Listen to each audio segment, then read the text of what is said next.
പലരും ചോദിക്കും മോഹൻലാലാണോ നല്ല നടൻ മമ്മൂട്ടിയാണോ. അപ്പൊ ഞാൻ പറയുന്ന സംശയം എന്താ, മമ്മൂട്ടി.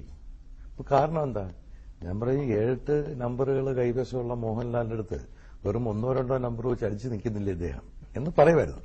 പക്ഷെ അന്നത് പുറത്തു പറയില്ല, ഇന്നത് പുറത്തു പറയാം. കാരണം എന്താ വെച്ച് കഴിഞ്ഞാല് ഇന്ന് ഈ മോഹൻലാൽ അഭിനയം എന്ന് പറയുന്നത് എവിടെയൊക്കെ ഇവിടെ വരികയാണ്. മമ്മൂട്ടി അത് വരുത്തിയെടുത്തതാണ്. മമ്മൂട്ടിയുടെ പരിമിതികളെ കുറിച്ച് ഏറ്റവും കൂടുതൽ അറിയാവുന്ന ഒരാൾ മമ്മൂട്ടി തന്നെ. மம்முட்டி மோகன்லால் இவங்க 2 பேரோட நடிப்புல உங்களுக்கு யாரோட நடிப்பு அதிகம் பிடிக்கும்? மோகன்லால் சாரோட படங்கள் பார்க்கும்போது வந்து ஒரு மியூசிக் மாதிரியே இருக்கும். அவரோட பாடி லாங்குவேஜ், அவரோட விரல்கள் பேசும், கட்டவரல் பேசும், ஒரு நக்கிள்ஸ் பேசும், எல்போ பேசும், ഡയലോഗ് മാറിയ അവരുടെ ബോഡി ലാംഗ്വേജും അഴകാ இருக்கும். വളരെ അടുത്ത് ബന്ധപ്പെട്ടിട്ടുള്ള ആളുകളാണ് മമ്മൂട്ടിയും മോഹൻലാലും. ഈ നടന്മാരെന്ന നിലയിൽ താങ്കൾ ഇവരെ രണ്ടുപേരെയും കൂടെ തുലനം ചെയ്താൽ ആർക്കായിരിക്കും അഭിനയത്തിന്റെ കാര്യത്തിൽ തികവ്? ഒരു ആക്ടർ എന്നുള്ള നിലയിൽ മമ്മൂട്ടിക്ക് പല ലിമിറ്റേഷൻസും ഉണ്ട്, ഇല്ലെന്ന് പറഞ്ഞ കാര്യമൊന്നുമില്ല. മോഹൻലാലാണ് ഇന്ത്യ കണ്ട, അത് അദ്ദേഹത്തിന്റെ എന്റെ വ്യക്തിപരമായ ബന്ധങ്ങൾ പറഞ്ഞല്ല, ഇന്ത്യയിൽ കണ്ടിട്ടുള്ള ഒരു ഏറ്റവും വലിയ നടൻ ആക്ടർ എന്ന് പറയുന്നത് മോഹൻലാലാണ്. ഒരു സംശയമില്ല. മോഹൻലാലിന്റെ കൺപീലികളും നഖത്തിന്റെ അറ്റം പോലും അഭിനയിക്കും.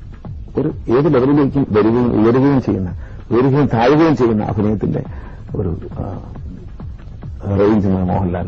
ഓരോ സെൽസിലും അഭിനയം നിറഞ്ഞു നിൽക്കുന്ന ഒരു നടനാണ് Mohanlal.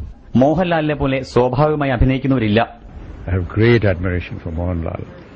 I think he is one of the finest actors in the country today. He's so relaxed and so normal and so effortless in his performances. I always keep telling him that.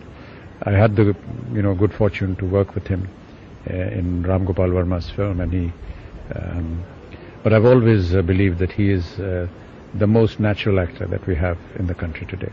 ഞാൻ ലാലിനെ analyse ചെയ്യുന്ന ഒരു സംഭവമാണ്.